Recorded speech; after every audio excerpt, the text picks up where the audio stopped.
guest today is James A. Janisse, aka Dead Meat James. He's the host of the wildly popular Dead Meat and the Kill Count YouTube show, which has amassed nearly 6.5 million subscribers and billions of views since it began in 2017. That's billions with a B. Each episode provides in-depth commentary and combines a love of horror with a sense of humor, which creates great educational entertainment for devoted horror fans or the horror curious.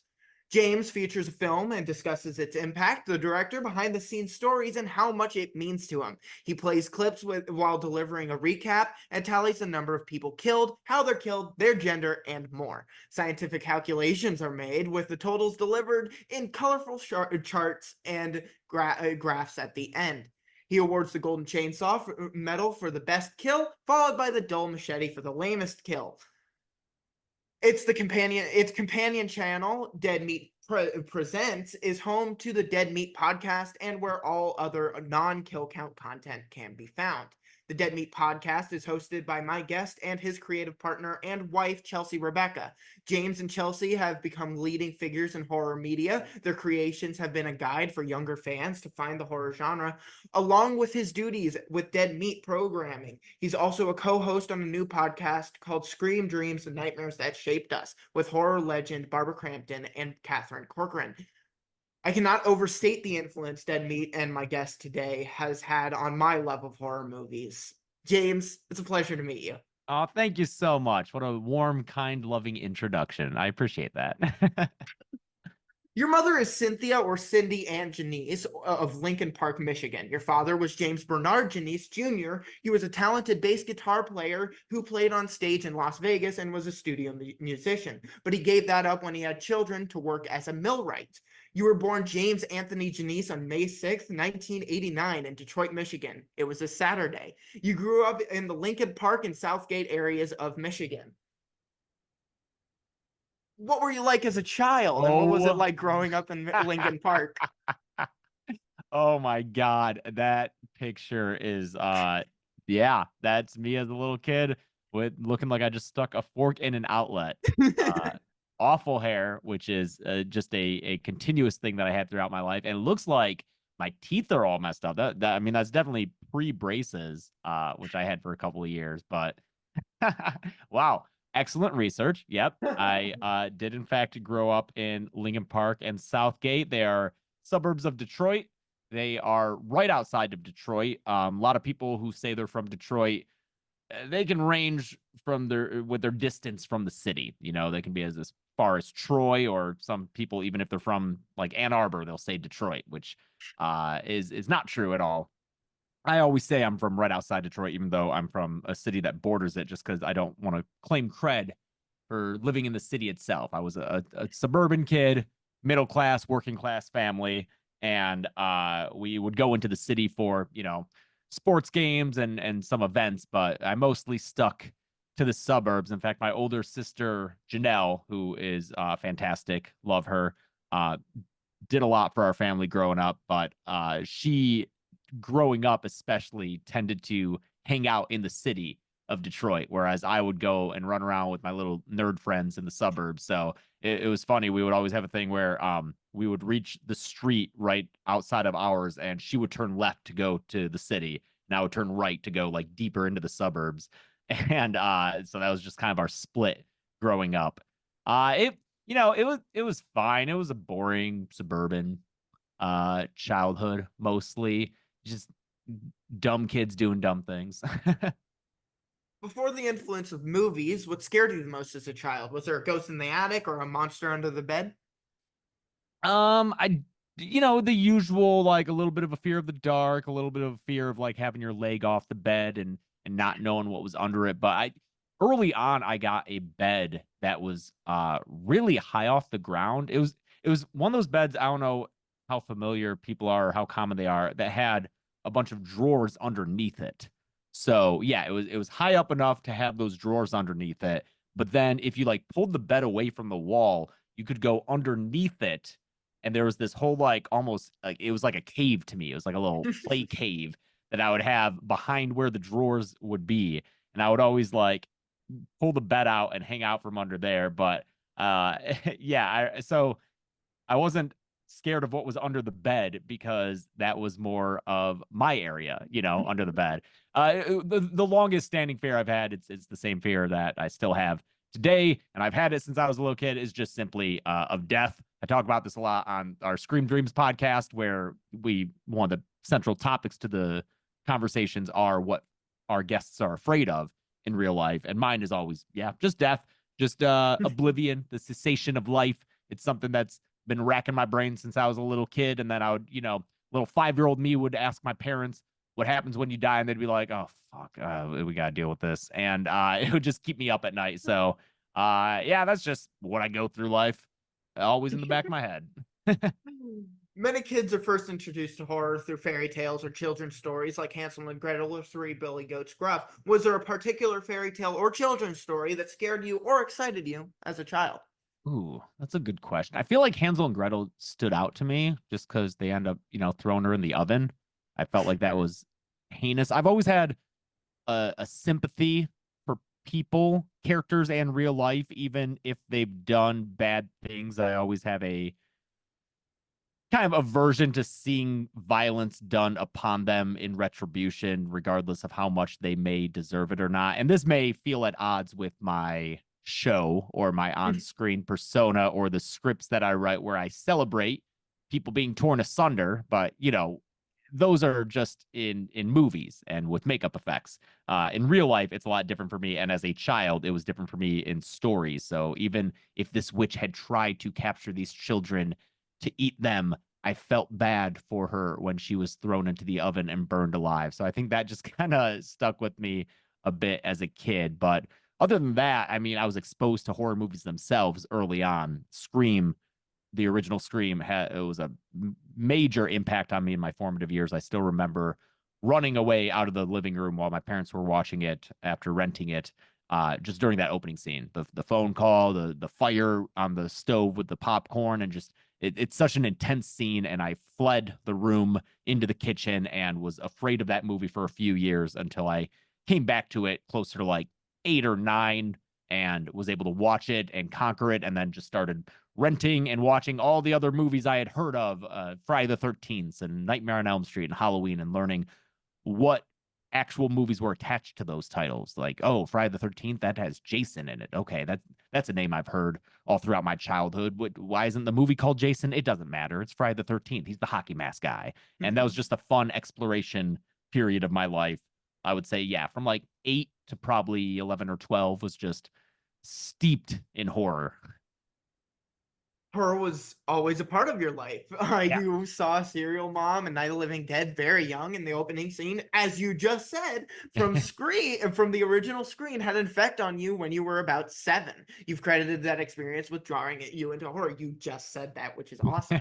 You attended Catholic school and then transferred to public school when you were 10 years old. Around this time, you got your hands on a Samsung EasyQ custom 880X camcorder and were making films with it. You were also having horror movie watch parties with your friends and use simple HTML coding to create a horror movie website on it. On it, you'd list the body counts for each movie, how they died, when they died. Then give out awards for best kills and favorite weapons. It was a precursor to Dead Meat. What do you think is a good age for kids to explore horror movies, and do any of your old movies still exist? I think the age question is super subjective on an individual level and will vary from child to child. And I think it's usually best to let the parent decide that. My parents were pretty hands off in the whole parenting department, especially as I got older. As a kid, they were there for me, took me to Cub Scout meetings, did all that. But I feel like once I started to assert any level of independence, there was really never any pushback against it, for better or worse. So if I wanted to have the ability to ride my bike up to the video store and rent R-rated horror movies to watch, my mom would facilitate that. She went up to the video store and signed a letter saying, yes, this child can rent Night of the Demons if he so wishes. And that is exactly what I did. Again, I'm not sure I would recommend parents do that. It worked out okay for me in the long run, but yeah, I think most parents should pay attention to what their child is capable of handling in terms of scares and fears, especially because different horror movies have different kinds of things that'll make you afraid. So if your child has a tendency to be afraid of demons or ghosts, that could be different than being afraid of gore and physical violence. And if they're afraid of one and not the other, then you know where to start. And there are always degrees to these things when it comes to film. So I do think the onus has to be on the parent. We know we're friends with a parent whose 4-year-old went and saw Thanksgiving with us. I always want to say Thanksgiving. It is not Thanksgiving. Not It is not the Thanksgiving. turkey movie. It's No, not the Eli turkey Roth's movie. Thanksgiving. Yes, we saw that movie with a 4-year-old in the theater who was extremely well behaved, who very much enjoyed the film, and who, even after a long extended chase scene that resulted in a character's death, and she like gasped and screamed. And then when it was over, she turned to her mom and was like, that was a good scene. Like being able to like discuss that film on a level like that of acknowledging it's all a facade. You just have to know your child, you know? Otherwise, on the other hand, I've heard of kids being 11 or 12 and getting a glimpse of a horror movie in passing and it giving them nightmares for months. So you just gotta know your kid. Do any of my own my old videos still exist? Um, I have on some hard drives. I have hard drives all over the place because I've always been a computer nerd. My dad taught me how to build computers back when I was in, I think, 6th grade. So, I just have always been tech oriented. I always wanted to learn about that technology, and I've always been collecting digital data for that long, since 6th grade. I have files that I have carried over since 2002. Like their created date is 2002, which I'm guessing is well before you were born. 5 Um, years, only five. Only yeah, five. okay. Yeah. So I have files older than you are. And some of those are in fact my home videos, which the earliest ones were definitely in the vein of Jackass. As someone who wasn't around at the time, I'm not sure you can understand the impact that the original Jackass show had on young, bored suburban kids of a certain age when that came out, and everyone with the camcorder who wasn't everyone, because it wasn't like now where everyone has a camera in their pocket, but the few of us who were lucky enough to have a recording device took that baby out and rode wagons down slides and parking garages and would run around and tip over trash cans and hump fake deer on their neighbors' lawns. And that was all stuff that me and my dumbass friends were doing, and some of that still exists.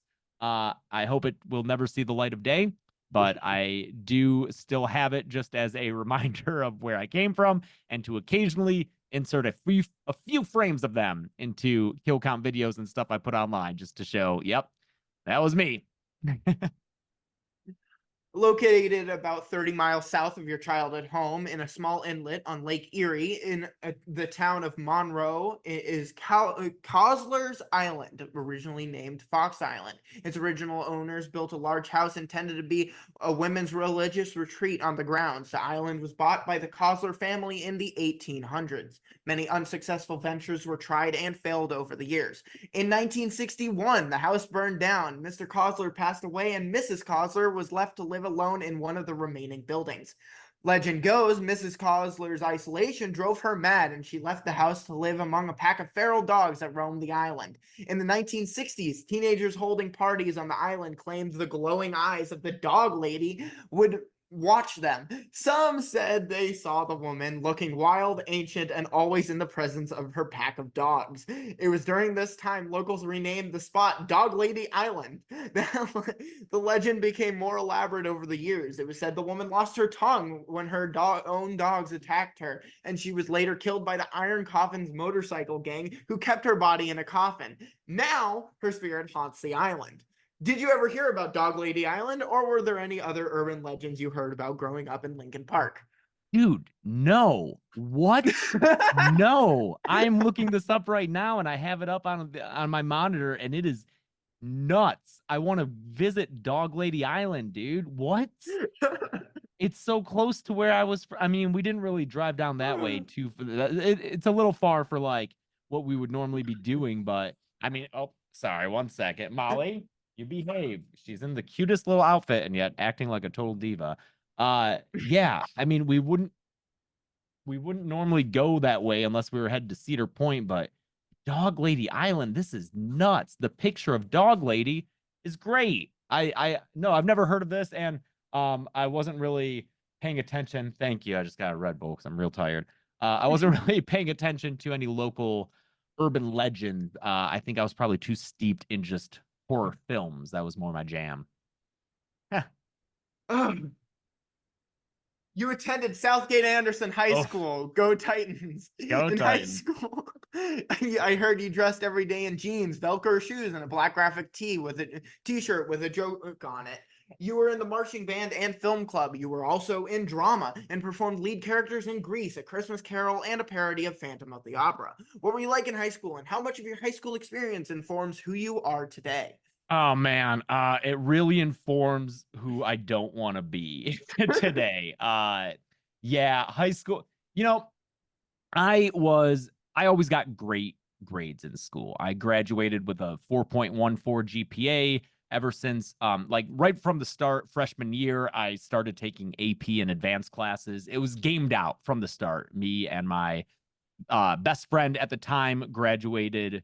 He was valedictorian. I was salutatorian, which is second in the class.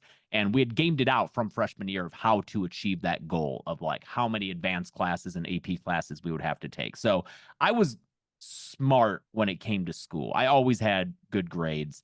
And I think it was, as a kid, I assumed that because I was getting these great grades, that I was the smartest person in the world and that I didn't need that much guidance, which my parents were far too willing to agree with.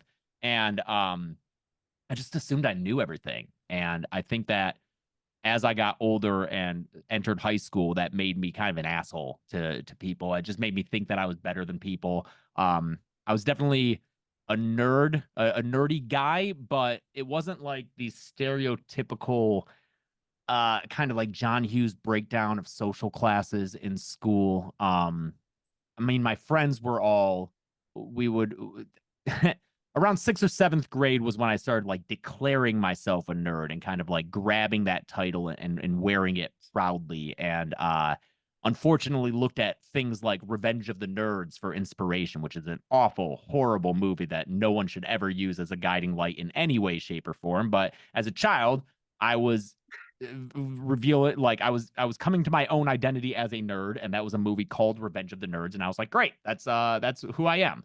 So I assembled a little group of friends, and we gave ourselves a title of just nerds and losers and geeks, and like reveled in it, and just celebrated our enjoyment of video games and Star Wars and Lord of the Rings and all the things that we felt were being we would be oppressed for liking. This is before nerd culture was like mainstream culture. It was still a little bit weird and geeky to be a Star Wars fan, to be into video games. They weren't fully mainstream yet. So we embraced those and kind of had this attitude of like, fuck you guys, we're the smart ones for liking all this stuff. Um, so I ended up being kind of a dick. I I'm not sure if everyone who I went to high school would agree with that statement. I'm sure some people found me pleasant enough because I was very social. I made sure to reach out to people who were outside of my friend group. And I mean, especially my senior year of high school when I started to like party and that was when I first started drinking alcohol and I took it way too far because again, I had no parental guidance. So it was just kind of like, oh, I discovered alcohol and now I'm getting drunk every weekend, which I do not recommend. You shouldn't do that. I wasted a lot of time. But by doing that, I started to expand my friend group and I became friends with like the football players and like the weirdos and just like I tried to be friends with everyone and it worked to some extent, but all this at the same time, I wasn't like I still thought of myself as above everyone else. And it wasn't until I went to college and really got out of this very sheltered upbringing, very small pond that I was in. My outside of Detroit is not the same as a lot of people's outside of Detroit's. Mine was part of Downriver is where I'm from. It's a community of cities like Southgate and Lincoln Park. It's south of Detroit. It tends to be a little bit lower income, and just I went to University of Michigan, an amazing school. I was able to do that because my parents set up this program when I was born, or they bought into this program called the MET, the Michigan Education Trust, that kind of locked in. And this was only available for a few years, and I'm so lucky they did this because I wouldn't be anywhere without it. But what it did was when I was born in 1989, it locked in college rates at that year, and so they would pay off college tuition for a 4-year program at 1989 rates, as opposed to as it got more expensive and more expensive throughout the years. And then when I graduate high school, I could use that for college as long as I went to a school in Michigan, in the state. Thankfully, in Michigan, we have the University of Michigan, which is an incredible public school. So it was a no-brainer for me. It was the only school I applied to. I got in really easy because of my grades and extracurriculars, and I went there. Um, Only, I think, 5 other people from my graduating class went to U of M. And at college, I would meet people and talk to them. And they would say, yeah, like 100 people who I graduated with are here with me on this college. Like, not a lot of people that I went to high school with left their town. Most of them are still back there.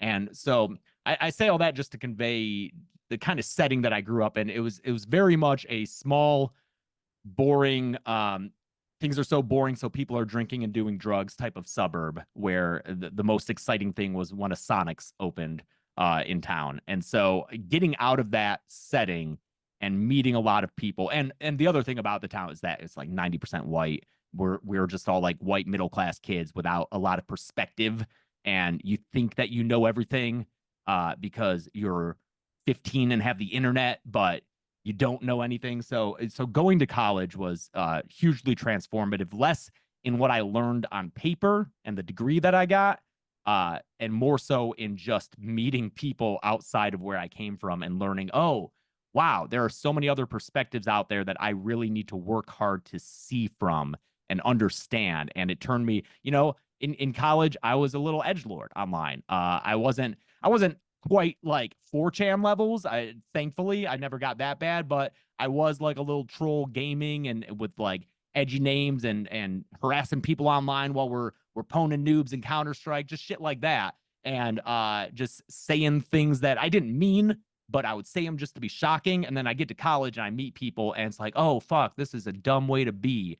And so I did a lot of growing up through college, thankfully meeting a lot of people. And I'm so grateful that I was able to do that and have that perspective shift.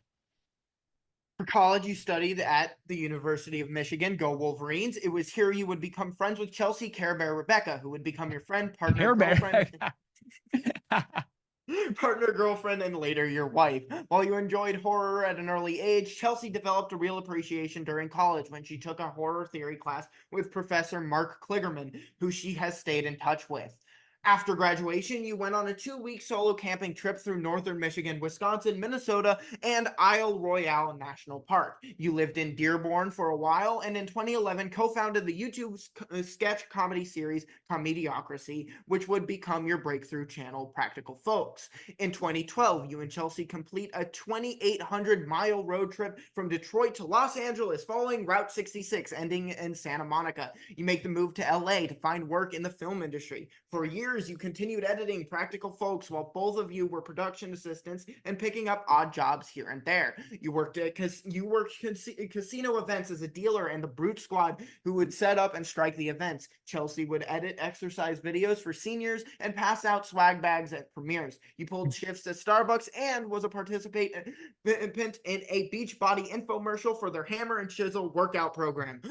Exercise has been a part of your life since high school. What strategy would you suggest to someone who works out to gain muscle but has hit a plateau? How would that strategy be different for the same someone if they were trying to lean down? Oh man, that was a whole bunch, and then it wound up being about exercise. Great. Yeah. I started exercising senior year of high school when I was like, oh wait, I'm trying to like hang out with these cool kids. I want to like be cool like them. So I like briefly went to the tanning salon, which resulted in some melanoma, which I got removed, but that's the scar on my right shoulder. Mhm. Um, But I also started working out, which was a much healthier practice, and have kept at that my entire life, as you suggested. I don't have suggestions for people trying to lean out because that has never been my issue. I was always the super skinny kid, just rail thin. And it wasn't until I started working out, and really, it wasn't until I went to college that I was like, oh, wait, super skinny isn't the goal. That's not what everyone's trying to be. Like, guys are trying to like add mass. Oh, shit, I'm way behind in that regard. So I would try to add mass, but thing about that is you got to eat a lot. It's so much to build muscle. You need so many calories in your body, and so that translates into having to eat a lot. And if you want to do it a healthy way, that's going to be pretty expensive. So I could never really afford to bulk up when I was trying to do it in college, and even after college in my 20s when money was hard to come by, living out in LA doing the production assistant thing. So it wasn't until I could actually afford well, the Beachbody program that you mentioned that I did a trial run. It was called Hammer and Chisel, codename Ham and Cheese when we were doing it before it came out. And that was a really cool thing that I auditioned for and got back when I was trying to do acting the first time. When I first moved out to LA, I had a year-long position as a studio post PA with NBC Universal. It was an entry-level job that specifically lasted 1 year, and I got that thanks to a distant connection I had. It was my mother's cousin's husband's uncle, and he worked at NBC. And through this grapevine, I was able to get that an audition or an interview for that job, and I got the job. After that job ended, I was like, great, got my foothold in LA. Now I'm going to be an actor. Not realizing that 24-year-old me was not good at all at that. You got to have some level of confidence to be a good actor, and I thought I was confident, but really I wasn't back then. I didn't know what I was doing. So, during that stint of trying to be an actor and trying to go out for auditions, one of the things I applied for was a Beachbody trial program because I was doing Beachbody at home. I was doing P90X at home and started doing that in college.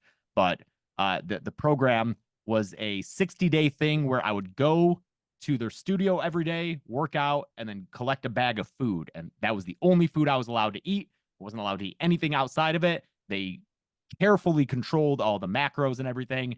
And it was through that. And I got to do it a second time. So I did 120 days of this program, just nonstop, not a drop of alcohol the whole time, completely controlled calories. And by the end of that, I was so shredded and looked so good. I will probably never get into that shape again because it's just impossible. It was my job then. And with it did not pay. So that was during our worst financial time. That was Chelsea covering rent and me starting to cry at night about the credit card debt that I was in. But I looked damn good doing it at least. But yeah. So it wasn't until after that that I learned kind of the nutritional aspect of it all. And then once I did start to get a better foothold with better jobs and then eventually launch Dead Meat and have more money that way, that was when I was able to afford really, if you're trying to bulk, it's just a lot of protein shakes. I work with a trainer now, and we, a couple of years ago, did a bulking program where I wound up putting on 15 to 20 pounds. I've since shed 10 of it, but during that time, man, it was drinking 2 shakes a day that were consisted of like 3 protein scoops, a banana, like just dried oatmeal in there, peanut butter. It was like a chunky stew that I was drinking and chewing, and it was disgusting. And everyone around me like just plugged their noses when I was doing it, but it fucking worked. But yeah, I think consistency and the nutritional aspect are key in either direction, really. So we have hit 30 minutes, but I do have a few more questions. Sure, Are yeah, you yeah, okay yeah. with continue? Yeah, Okay, of course. cool. So there was one gig that you had in full zombie makeup and dress for a fake Slim Jim commercial with Guillermo on Jimmy Kimmel Live show. Do you Yeah. prefer fast zombies or slow zombies? I got that job because Chelsea worked at Jimmy Kimmel. Oh, actually, you know what? I forget. I think she was working there at the time, but also my friend was directing that segment. My buddy Zach Bornstein, incredible comedian. He's written for SNL, and I forget what he's doing right now. I forget what show he was working on. It was the one with Harrison Ford, but he's a writer on that. But he was directing that segment for Jimmy Kimmel Live and cast me as a zombie, which was a lot of fun. Fast or slow zombies? I think the fast ones are scarier because they're harder to get away from. But Yeah.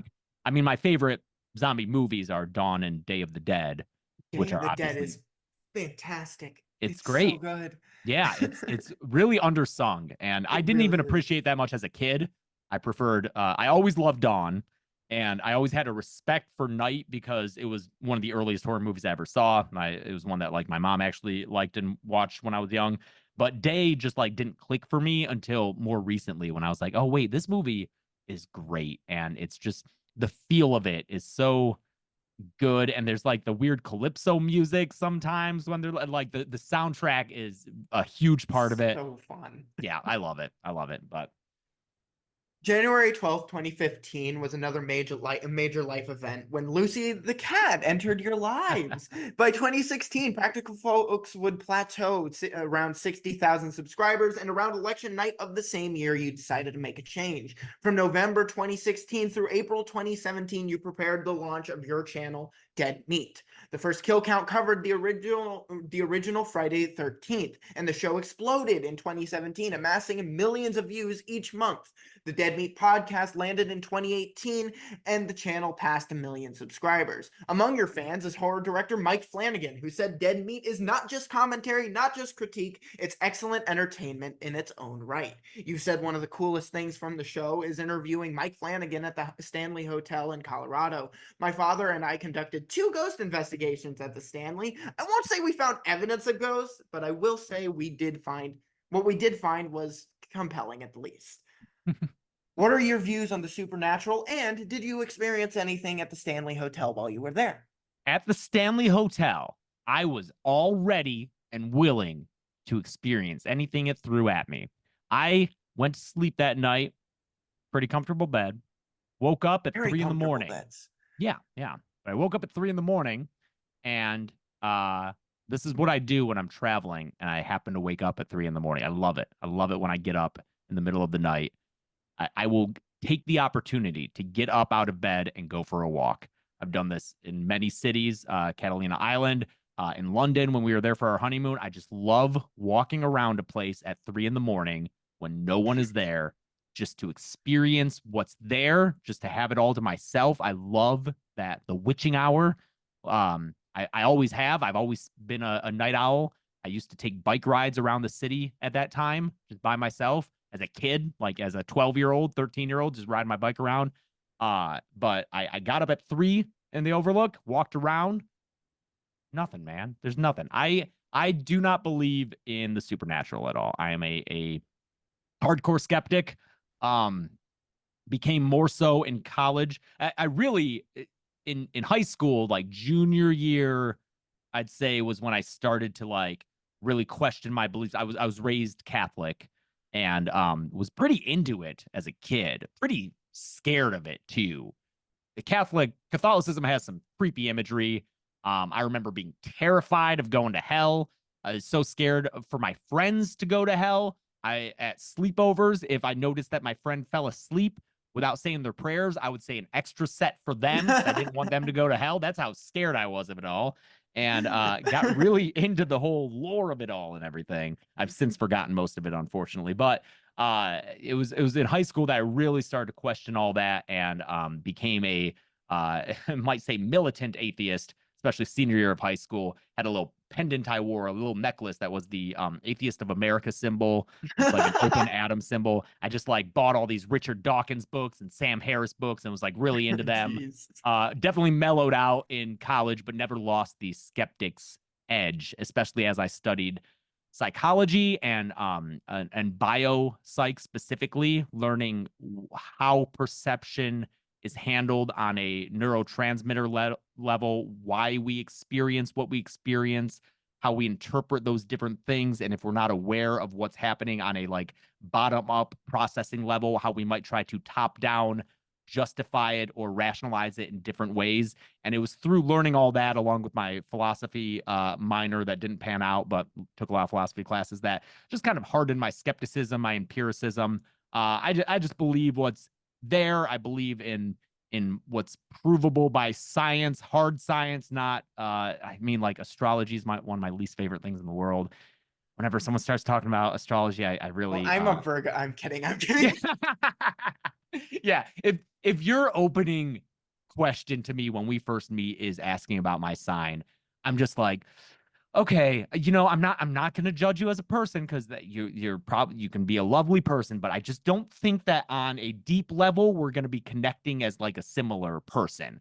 It's just not my worldview, and I am open to being proven wrong. I would never just like plug my ears in the face of evidence, but my feeling is that with how long humans have been around, and especially with all the technology we have recording day-to-day occurrences every moment of every day, we still don't have like hard proof of anything supernatural. It's getting harder and harder for me to believe in any of it. um Aliens I believe in. I don't think that's Oh, supernatural. aliens Yeah, probably definitely yeah, exist. yeah, yeah, for sure, for They sure, gotta. definitely. Yeah, That's insane if they didn't. yeah. Yeah, statistically that is extremely unlikely. But anything else, ghosts, no. Anything like, I just no, I can't buy into it. Yeah. It's like any kind of like psychic abilities. I'm just like, if someone really had them, the things they could do is, they wouldn't be running a fucking show in Vegas and taking tickets from people. They would be doing way more things. I don't know. That's Yeah. that's my perspective on things. Yeah, very similar thing for me. When I went to Stanley is Mhm. like the only time I was like really willing to accept anything supernatural, and it just kind of fell off. And so very similar ideas. Yeah. Um, would you tell me about hosting the show Film Fails? Oh, film files, yes, from Scream 5, or just from Scream, but just call it Scream 5. Film Fails was an incredible opportunity for Chelsea and I. We are friends with the guys at Radio Silence who made the Scream 5 and Scream 6. And we became their friend after I covered Ready or Not on the kill count. Mhm. It got copyright claimed and blocked online. And I tweeted about it, and they saw that and messaged me and said, "Hey, we're big fans of your work. We're trying to get this copyright claim removed." And that was awesome. I think that was the first time a filmmaker actually reached out to me and acknowledged what I was doing with their work and saying that they're fans. And it's because they come from YouTube. Before they were making movies, before their VHS segment in 2012, they had a channel, Chad, Matt, and Rob. They were doing all sorts of really cool stuff, and that directly led into what they do now, up to and including Abigail. And so after that occurrence, we had them on the podcast, and they came over to the apartment where we lived at the time, and they walked through the door, and they're like, "Oh my God, it's the kill count set." And they're like geeking out over the kill count set when they had made Ready or Not at that point. And we didn't know it at the time, but I think they had already gotten the news that they'd be doing Scream. So it's like they're geeking out over the kill count set, which is nuts. But yeah, when they got Scream, we were so happy for them. And then after a few months, we get a text from them being like, "Hey, can you guys do us a favor?" And Chelsea knew right away. She was like, "I think this might be for Scream." And they asked us to film. We filmed it in our house. So we were never on set for Scream, but we filmed it in our house on the Dead Meat podcast set. And we're just exaggerated versions of ourselves slash parodies of a certain other YouTube channel, or just film commentary YouTube channels at large that tend to be more negative and nitpicky about story stuff. So that's why we were called Film Fails. And it was so much fun to do it. And we sent it in, and they loved it. And then we went and saw the movie, and we're just sitting there waiting the whole time for our scene. And when it came up, it's Jack Quaid sitting on a bed eating Pizza Hut, watching us on a laptop. And so we always joke that Jack's our scene partner. Although eventually we would end up doing a 5-second film with him, which was great. But with Film Fails, yeah, it's what made us SAG eligible.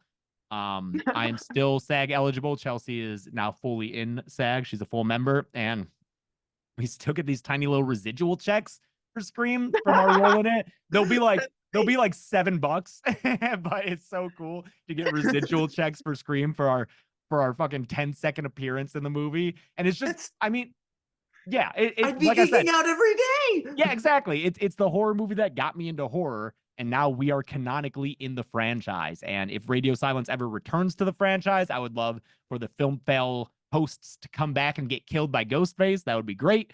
Like we're in the credits of that movie as Film Fail hosts. We're the last cast members listed. It's just so cool. It's one that and the Mike Flanagan thing at the Stanley Hotel are the coolest things we've gotten to do. So you've told the story how the camera card failed while interviewing the guys from Radio Silence. I Yeah. completely lost an interview, but I won't say who on camera. I will cry if I do. I Yeah. can tell you after, though. Were there any other situations like losing the video of the Radio Silence interview that you can share? Oh man, it happens way more.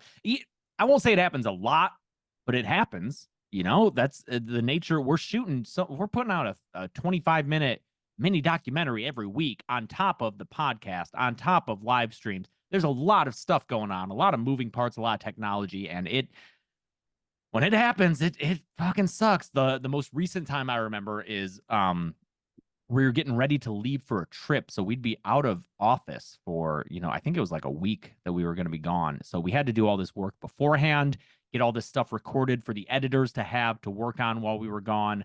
And so I think it was the night before we left, I went and recorded a kill count. It was a long episode and I was tired. It was late. It was hot.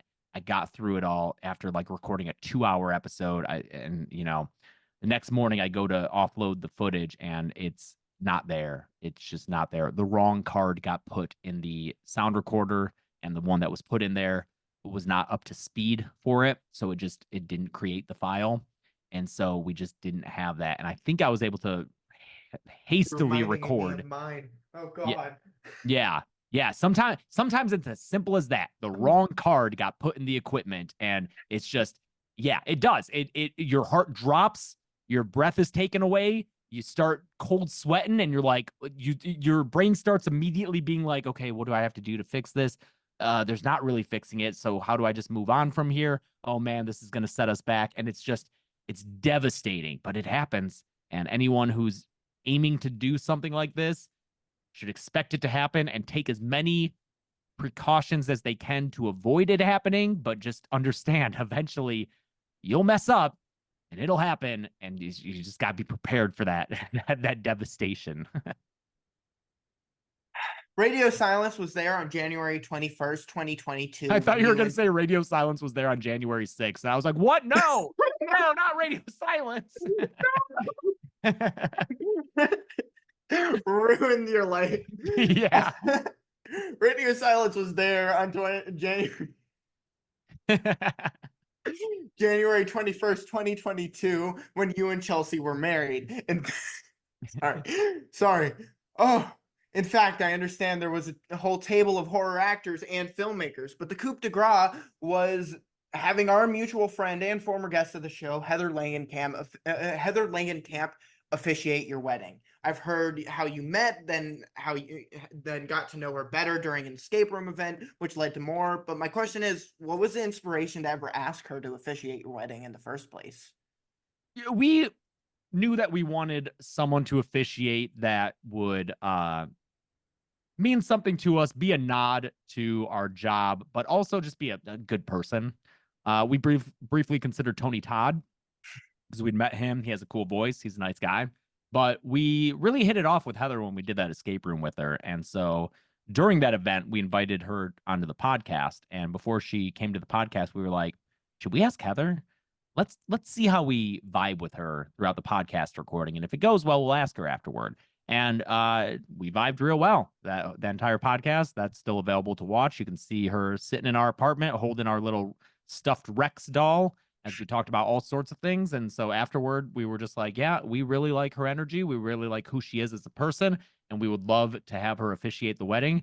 And we asked her and she immediately said yes, which was great. And we definitely chose correctly because that was in 2019. And when COVID hit and delayed the wedding, she stood with us the entire time. She checked in with us on our original wedding day, which was October 2020. She messaged us and was like, hey, I know that today was supposed to be the day, but you guys, you're meant for each other. It's fine. It doesn't matter what day it happens. It's going to be a great day when it does. She never tried to back out or anything. It never felt like an obligation or a favor coming from her. She met with each of us individually to talk to us about our relationships and took notes and really learned us. She learned who we were and got to know us well as individuals and as half of our relationship. And she incorporated all that into her incredible officiant speech when she married us. And I just will always be grateful that we chose her and how seriously she took it and how special it was. There was a lot of great music at your wedding, and music has been an important part of your life. You play drums, ukulele, and saxophone. You even performed the saxophone solo to the song Tequila for the father and bride dance at your wedding. Do you think more songs have been written about love, lust, or heartbreak? Ooh. That's a good question. Hmm.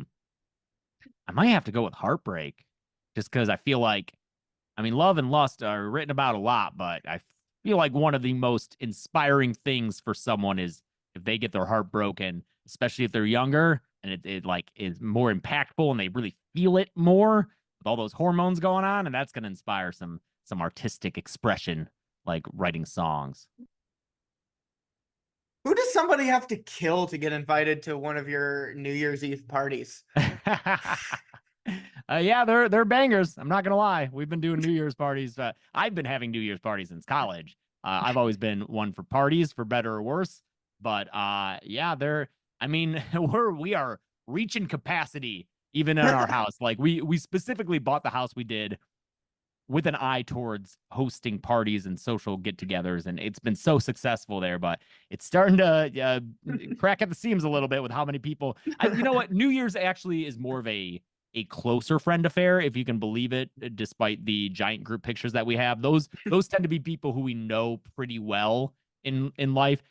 It's our Halloween parties that like are even Oh, way too big. Like I they see. just because everyone gets invited and everyone brings someone, and then it's just like I can't even talk to everyone at those parties. So, yeah, the New Year's parties actually tend to be closer friends who To like get people we close to the family. Okay. exactly yeah Good to know. exactly.